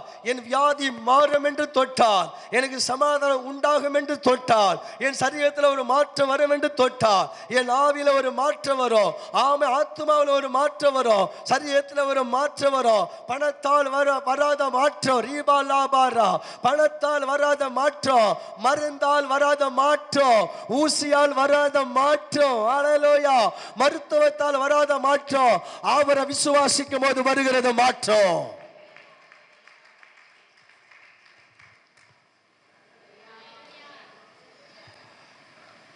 மாற்றம் வரணுமா? புது சிருஷ்டியா மாறணுமா? ரட்சிக்கப்பட்டு எவ்வளவு வருஷம் ஆகுது? 12 வருஷம் பெரும்பாடு உள்ளவள். 12 வருஷம் பெரும்பாடு பெரும் பிரச்சனை உள்ளவள், 12 வருஷம் பெரும் உபத்திரவத்தில் உள்ளவள், 12 வருஷம் மாற்றமே இல்லையே, பணத்தை செலவு பண்ணி மாற்றமே இல்லையே, மருத்துவத்தை அணுகி மாற்றமே இல்லையே. ஆனால் விசுவாசித்தாள். இவர் அண்டே போகிறேன், இவரை தொடுகிறேன், விசுவாசத்தோடு இவரை தொடுகிறேன், மாற்றங்களை உண்டாக்கும்படி இவரை தொடுகிறேன், இவரை விசுவாசிக்கிறேன், இயேசு விசுவாசிக்கிறேன். நான் புது சிருஷ்டியாய் மாறப்போகிறேன். பழவைகள் எல்லாம் ஒளிந்து போனது. 12 வருஷம் இருந்ததான பழவைகள் எல்லாம் ஒளிந்து போகிறது. 12 வருஷம் இருந்ததான பலவீனங்கள் ஒளிந்து போகிறது. 12 வருஷம் இருந்ததான சோர்வுகள் ஒளிந்து போகிறது. கர்த்தர் ஒளிந்து போக பண்ணுகிறார்.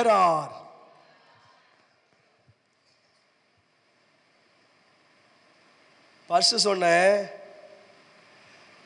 நீ தேடுவதனால புது சிருஷ்டியா மாறுற. ரெண்டாவது சொன்னேன், தகப்பன் வீட்டுக்கு வருவதனால புது சிருஷ்டியா மாறுற. மூணாவது சொன்னேன், தேவனிடத்தில் அன்பு செலுத்துகிறதால புது சிருஷ்டியா மாறுற. நாலாவது ஆண்டவர் சொல்றாரு, நான் புது சிருஷ்டியா மாறினே அவரை விசுவாசிக்கணும். என்ன சொல்லணுமோ?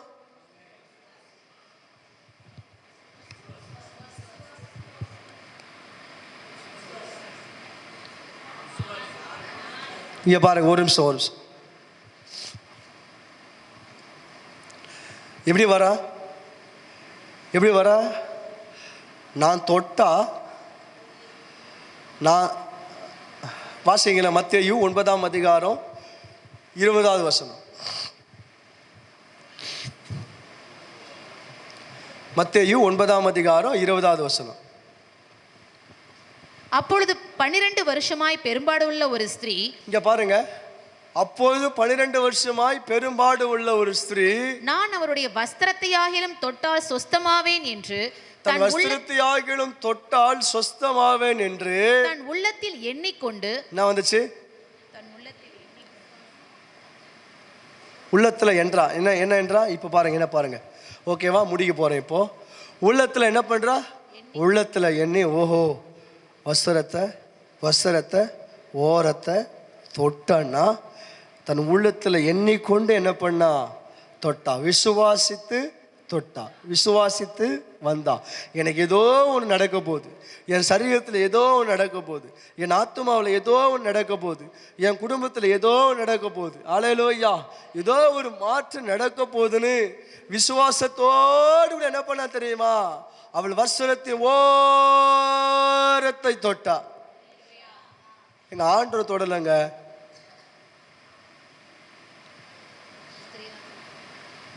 ஆண்டவர் தொடல. யாரை தொடல? கரெக்டா சொல்ல. ஆண்டவர் தொட்டாலா வஸ்திரத்தை தொட்டாலா? ஆண்டவரை தொடலங்க, வஸ்திரத்தை தொட்டாங்க. ஆனா வஸ்திரம் அவரை தொட்டு இருந்ததுங்க.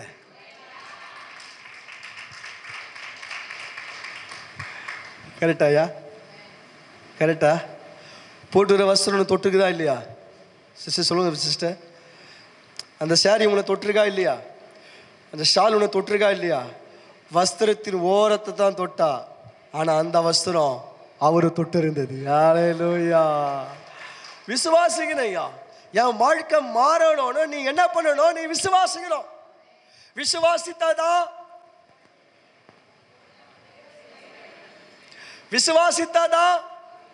வாழ்க்கை மாறும்.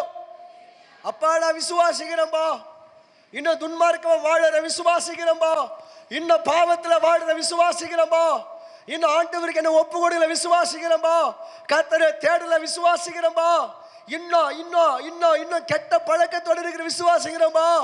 சில வேளையில ஆண்டவரே என் கவலையை மறக்க, என் கஷ்டத்தை மறக்க ஆண்டவரே குடிக்கிறேன்பா, ஆண்டவர் விசுவாசிக்கிறேன், நான் குடிய விடணும்னு. சில வேலை பொடி போடுறேன்பா, சில வேலை ஆண்டவரை புயல போடுறேன்பா. நான் உங்க விசுவாசிக்கிறேன் ஆண்டவரை. விசுவாசித்தாதான் காரியத்தை விடவே முடியும். இப்ப வாசிக்கலாமா? எபிரேயர் 12ஆம் அதிகாரம் 1ஆம் வசனம். சீக்கிரம் எடுத்துக்கோங்க, டைம் ஆயிடுச்சுன்னா 1/4 மணி நேரம் நம்ம ஞானஸ்நான ஆராதனை கடந்து போகிறோம். எபிரேயர் 12:1. ஆகையால் போடுங்க பிரதர், ஸ்கிரீன்ல போடுங்க பிரதர். ஆகையால் மேகம் போன்ற இத்தனை திரளான சாட்சிகள் நம்மை சூழ்ந்து கொண்டிருக்க பாரமான யாவற்றையும் நம்மை சுற்றி நெருங்கி நிற்கிற பாவத்தையும் தள்ளிவிட்டு விசுவாசத்தை துவக்குகிறவரும் முடிக்கிறவருமாய் இருக்கிற இயேசுவை நோக்கி நமக்கு நியமித்திருக்கிற ஓட்டத்தில் பொறுமையோட ஓட கடவோம். எல்லாம் வாசிங்க பார்க்கலாம். எல்லாம் வாசிங்க, மொத்தம் பேரை வாசிங்க பார்க்கலாம். ஆகையால் மேகம் போன்ற இத்தனை திரளான சாட்சிகள் நம்மை சூழ்ந்து கொண்டிருக்க பாரமான யாவற்றையும் நம்மை சுற்றி நெருங்கி நிற்கிற பாவத்தையும் தள்ளிவிட்டு விசுவாசத்தை துவக்குகிறவரும் முடிக்கிறவருமாய் இருக்கிற இயேசுவை நோக்கி நமக்கு நியமித்திருக்கிற ஓட்டத்தில் பொறுமையோட ஓட கடவோம். என்ன சொல்லுது? ஆகையால் இருங்க பிரதர். ஆகையால் மேகம் போன்ற எத்தனை திரளான சாட்சி, 11ஆம் அதிகாரத்தை சொல்லாரல்ல, மேகம் போன்ற எத்தனை திரளான சாட்சி நம்மை சூழ்ந்து கொண்டிருக்க, இங்க பாருங்க, பாரமான யாவற்றையும் நம்மை சுற்றி நெருக்கி நிற்கிற பாவத்தை, இங்க பாரு, கையை தூக்குங்க, இப்படி இப்படி இப்படி இப்படி எல்லாம் பைபிள் பக்கத்தில் வச்சிருங்களேன், சேர் பக்கத்தில் இருக்குது பாரு, பைபிள் பக்கத்தில் வச்சு கீழே வச்சிருங்க, பரவாயில்ல, மடியில் வச்சுங்க பரவாயில்ல. ஓகே, 1 2 3.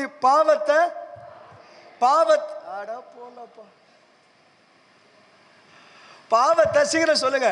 பாவத்தை இங்க பாருங்க, நம்மை சுற்றி நெருங்கி நிற்கிற பாவத்தை என்ன பண்ணு? முதல்ல பாவத்தை ஜெயம் எடுக்கணும்னா, அசுத்தத்தை ஜெயம் எடுக்கணும்னா, இச்சையை ஜெயம் எடுக்கணும்னா, பிசாசை ஜெயம் எடுக்கணும்னா, லௌகிகத்தை ஜெயம் எடுக்கணும்னா, ஆமா, நீ என்ன பண்ண தெரியுமா?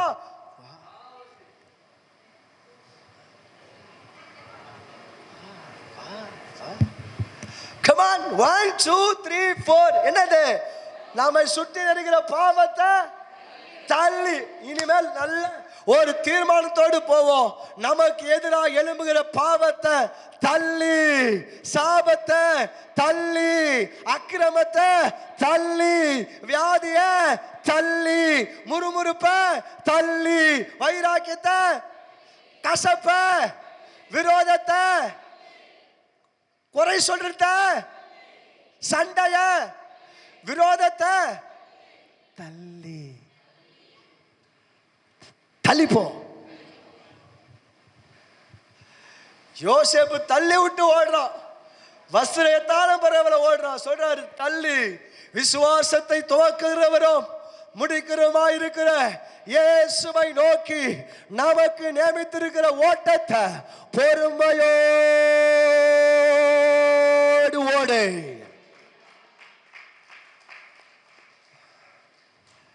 தள்ளாதான் ஓட முடியும், தள்ளி விட்டு தான் ஓடணும். அவனை தள்ளி விட்டு தான் ஓடணும். பர்சு சொன்னேன், தேடு புது சிஷ்யா மாறுவேன். 2வது சொன்னேன், அப்பாவுடைய வீட்டுக்கு வா புது சிருஷ்டியா மாறுவேன். 3வது சொன்னேன், அன்பு செலுத்து நீ புது சிருஷ்டியா மாறுவேன். 4வது சொன்னேன், அப்பாவை விசுவாசி.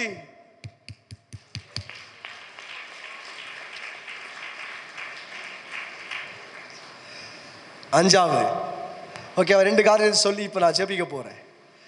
5வது நீங்கள் பார்த்தீங்கன்னா வேதம் சொல்லுது, துன்மார்க்கனுடைய ஆலோசனையில் நடவாமலும் பாவிகள் வழியில், நல்லா புரிஞ்சுக்குங்க, துன்மார்க்கன், முடிக்க போகிறேன் பிரதர், துன்மார்க்கனுடைய ஆலோசனையில் நடவாமலும் பாவிகளுடைய வழியில் நில்லாமலும் பரியாசக்காரன் இடத்தில் உட்காராமலும் இரவும் பகலும் கர்த்தருடைய வேதத்தில் பிரியமாயிருக்கிற மனுஷன் பாக்கியவான். அவன் நீர்க்காலங்களின் ஓரமாய் நடப்பட்டு தன் காலத்திலே தன் கனியை தந்து இலை உதிராத மறைத்த போல இருப்பான். அவன் செய்வதெல்லாம் வாய்க்கும். நீ எப்ப புது சிருஷ்டியா மாற வேணா, கையில வச்சிருக்கிற வேதம், கையில வச்சிருக்கிற வேதம், பரிசுத்த வேதம், அது அலமாரியில் இருக்கும் போது நீ புது சிருஷ்டியா மாற மாட்ட. அது ஹேண்ட்பேக்ல இருக்கும் போது புது சிருஷ்டியா மாற மாட்ட. இரவெளியில கெட்ட கெட்ட சொப்பனம் வருது பாரு, தலைக்காணி கீழே வைக்கிறிய, அப்ப புது சிருஷ்டியா மாற மாட்ட. சபைக்கு வரும்போது கையில் எடுத்துட்டு வரைய, அப்ப புது சிருஷ்டியா மாற மாட்ட. எப்போ தெரியுமா புது சிருஷ்டியா மாறுவேன்? இரவும் பகலும் அதை தியானம் பண்ணும் போதுதான் நீ புது சிருஷ்டியா மாறுவ.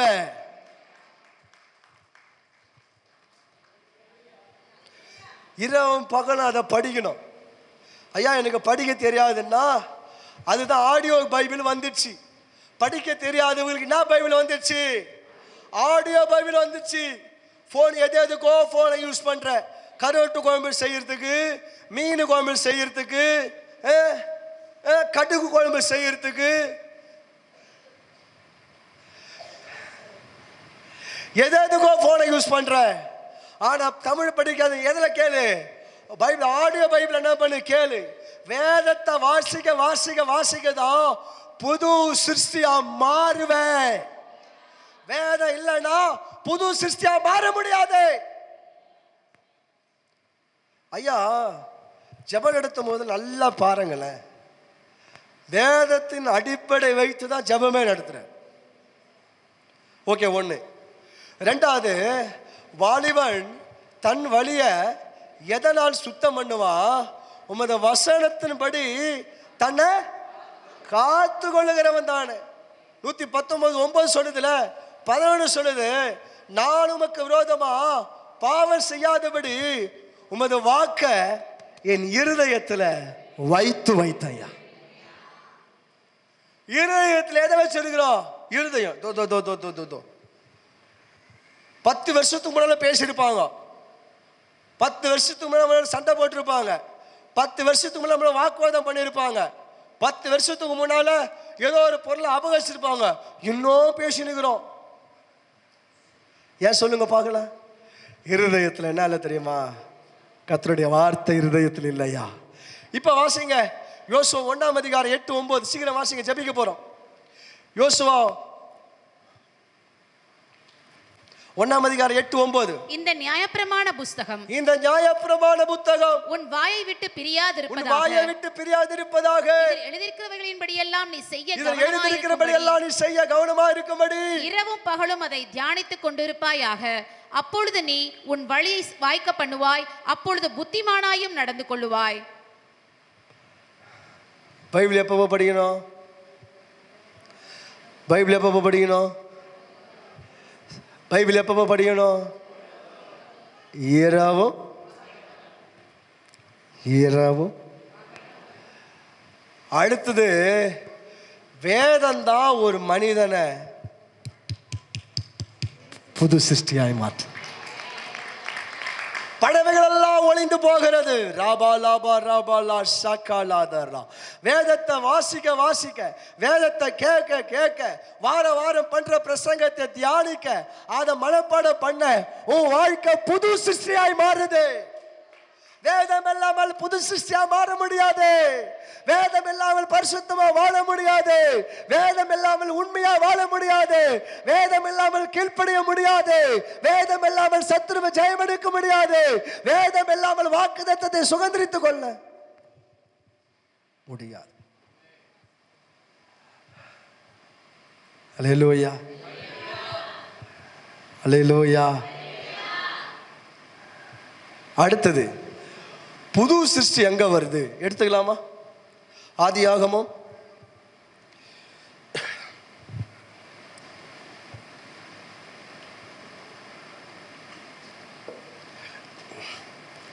32:6. சீக்கிரம் எடுங்க, நம்ம ஜெபிக்கோம். ஆதியாகமம் 32:6. அந்த ஆட்கள் யாக்கோபினிடத்துக்கு திரும்பி வந்து, நாங்கள் உம்முடைய சகோதரனாகிய ஏசாவினிடத்துக்கு போய் வந்தோம், அவரும் 400 பேரோட உம்மை எதிர்கொள்ள வருகிறார் என்றார்கள். 22, 23, 24. 22, 23, 24. ராத்திரியில் எழுந்திருந்து தன் 2 மனைவிகளையும் தன் 2 பணிவிடைக்காரிகளையும் தன்னுடைய 11 குமாரரையும் கூட்டிக் கொண்டு யாப்போக்கு என்கிற ஆற்றின் துறையை கடந்தான். அவர்களையும் சேர்த்து ஆற்றை கடக்க பண்ணி தனக்கு உண்டான யாவையும் அக்கறைப்படுத்தினான். யாக்கோபு பிந்தி தனித்திருந்தான். அப்பொழுது ஒரு புருஷன் பொழுது விடியும் அளவும் அவனுடனே போராடி அவனை மேற்கொள்ளாததை கண்டு அவனுடைய தொடை சந்தை தொட்டார். அதனால் அவருடனே போராடுகையில் யாக்கோபின் தொடை சந்து சுளுக்கிற்று. அவர் நான் போகட்டும், பொழுது விடுகிறது என்றார். அதற்கு அவன், நீர் என்னை ஆசீர்வதித்தால் ஒழிய உம்மை போக விடேன் என்றான். 34 சீக்கிரம் 34. சீகேம் தன் தகப்பனாகிய ஏமோரை நோக்கி, இந்த பெண்ணை எனக்கு கொள்ள வேண்டும். இல்லங்க 30 இப்ப எத்தனை மாதிரி வாசித்தீங்க? அத்த அதிக 34:4. சீகேம் தன் தகப்பனாகிய ஏமோரை நோக்கி. ஒரு நிமிஷம் இருங்க.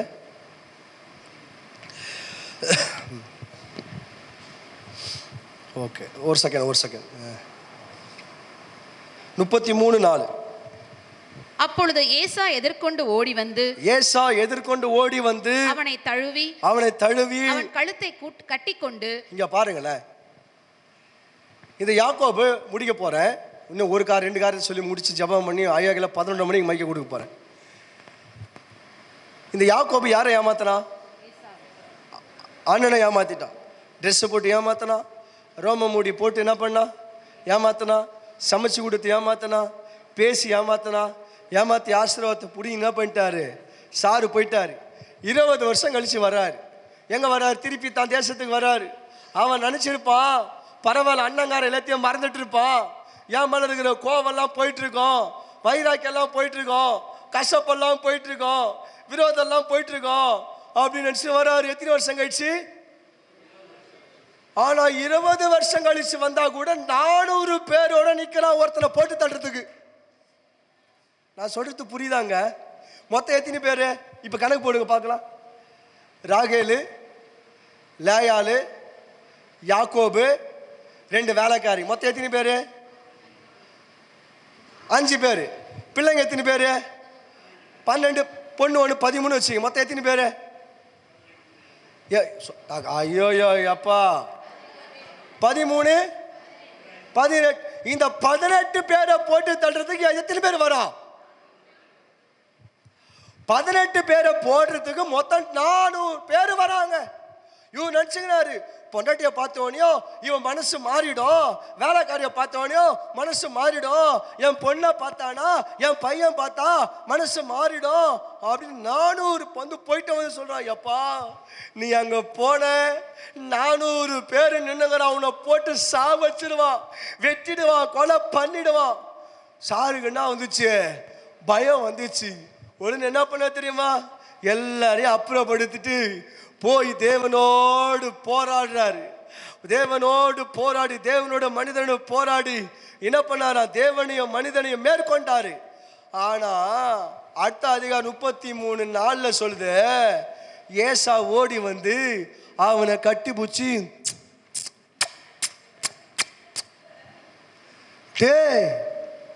என்னடா இது? 32ஆம் அதிகாரத்துல 400 பேர் எதிர்த்து நின்னுங்கிறான்.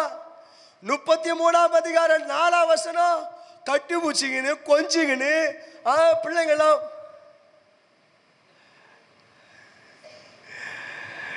20 வருஷம் பகை, 20 வருஷம் வைராக்கியம், 20 வருஷம் கொலை முயற்சி, 20 வருஷம் கசப்பு, 20 வருஷம் எரிச்சல், 20 வருஷம் சண்டை, 20 வருஷம் மன்னிக்க முடியாத காரியம்.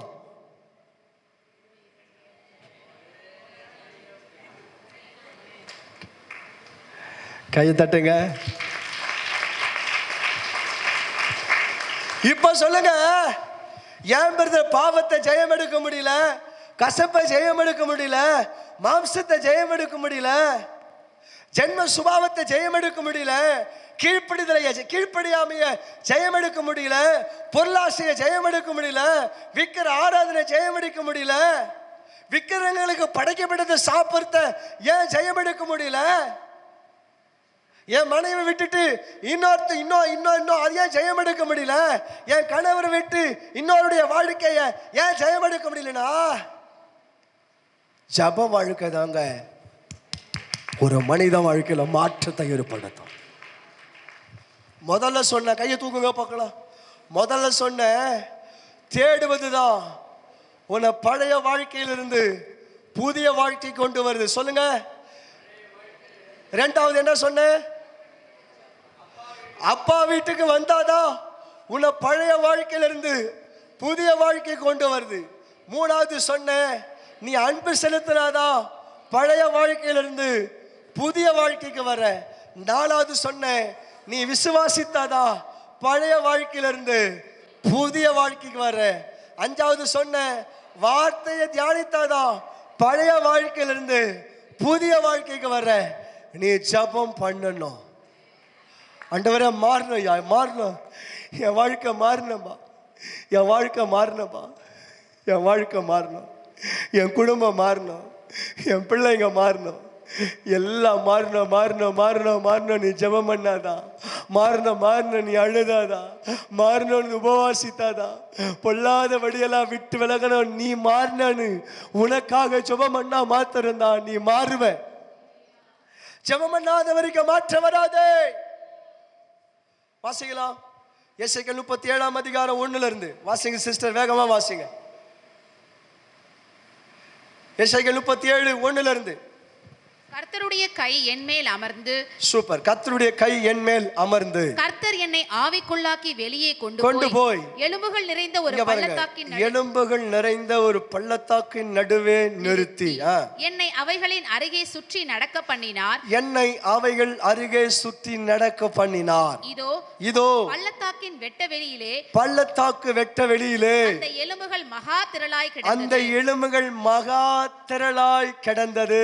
அவைகள் மிகவும் உலர்ந்ததுமாய், அவைகள் மிகவும் உலர்ந்ததுமாய் இருந்தது. அவர் என்னை நோக்கி மனுபுத்திரனே இந்த எலும்புகள் உயிரடையுமா, இந்த எலும்புகள் உயிரடையுமா என்று கேட்டார். அதற்கு நான் கர்த்தராகிய ஆண்டவரே தேவரீர் இதை அறிவீர் என்றேன். உலர்ந்த எலும்புகள், செத்துப்போன எலும்புகள், உலர்ந்த எலும்புகள். ஓகேவா? அவர் கேட்கிறார், இந்த எலும்புகள் எல்லாம் உயிரடையுமா என்று கேட்டார். அதற்கு நான் கர்த்தராகிய ஆண்டவரே தேவரீர் இதை நீர்தான் அறிவீர். அடுத்த வசனம் வாசிங்க. அப்பொழுது அவர், நீ இந்த எலும்புகளை குறித்து தீர்க்கதரிசனம் உரைத்து அவைகளை பார்த்து சொல்ல வேண்டியது என்னவென்றால், உலர்ந்த எலும்புகளே கர்த்தருடைய வார்த்தையை கேளுங்கள். அடுத்த வசனம். கர்த்தராகிய ஆண்டவர் இந்த எலும்புகளை நோக்கி, கர்த்தராகிய ஆண்டவர் இந்த எலும்புகளை நோக்கி, இதோ நான் உங்களுக்குள் ஆவியை பிரவேசிக்க பண்ணுவேன், அப்பொழுது உயிர் அடைவீர்கள். ஆவியை இங்க பாருங்க, என்னதுங்க? நான் எலும்பு, செத்து போன எலும்பு, உலர்ந்த எலும்பு. ஆமா, எதுவுமே இல்லை, எலும்பு மாத்திரம்தான் இது, உலர்ந்த எலும்பு. ஆனா உயிரடையவா? என் ஆவிய அனுப்புவேன், அவைகள் உயிர் அடையும். அடுத்த வசனம் சீக்கிரம். நான் உங்கள் மேல் நரம்புகளை சேர்த்து, அப்பா உங்கள் மேல் நரம்புகளை சேர்த்து உங்கள் மேல் மாம்சத்தை உண்டாக்கி, பாருங்க, நான் உங்கள் மேல் நரம்புகளை சேர்த்து உங்கள் மேல் மாம்சத்தை உண்டாக்குவேன், உங்களை தோலினால் மூடி உங்களில் ஆவியை கட்டளையிடுவேன், அப்பொழுது நீங்கள் உயிரடைவீர்கள், நான் கர்த்தர் என்று அறிந்து கொள்வீர்கள் என்று உரைக்கிறார் என்று சொல். எனக்கு கட்டளையிட்டபடியே நான் தீர்க்கதரிசனம் உரைத்தேன். நான் தீர்க்கதரிசனம் உரைக்கையில் ஒரு இரைச்சல் உண்டாயிற்று. இதோ அசைவு உண்டாகி ஒவ்வொரு எலும்புகளும் தன் தன் தன் தன் தன் எலும்புகளோடு கூட சேர்ந்து கொண்டது. அர்த்தவசனம். நான் பார்த்து கொண்டிருக்கையில் இதோ அவைகள் மேல் நரம்புகளும் மாம்சமும் உண்டாயிற்று. நான் பார்த்து கொண்டிருக்கையில் இதோ அவைகள் மேல் நரம்புகளும் மாம்சம் உண்டாயிற்று. மேற்புறம் எங்கும் தோலினால் மூடப்பட்டது, ஆனாலும் அவைகள் ஆவி இல்லாத. அர்த்தவசனம். அப்பொழுது அவர் என்னை பார்த்து, அவர் பார்த்து நீ ஆவிகளை நோக்கி தீர்க்கதரிசன உரை, மனுபுத்திரனே நீ தீர்க்கதரிசன உரை ஆவியை நோக்கி கர்த்தராகிய ஆண்டவர் உரைக்கிறது என்னவென்றால், ஆவியே காட்டு திசை 4 திசையில வந்து நம்ம கொலை உண்ட இவர்களை உயிரிட முடியும் என்றால், அப்போது எனக்குள்ள கற்பித்தபடி நான் தீர்க்கதரிசனம் உரைத்தேன். அப்போது ஆவி அவனுக்குள்ள பிரவேசித்து அவன் உயிரடைந்து காலூன்றி மகா பெரிய சேனையாய்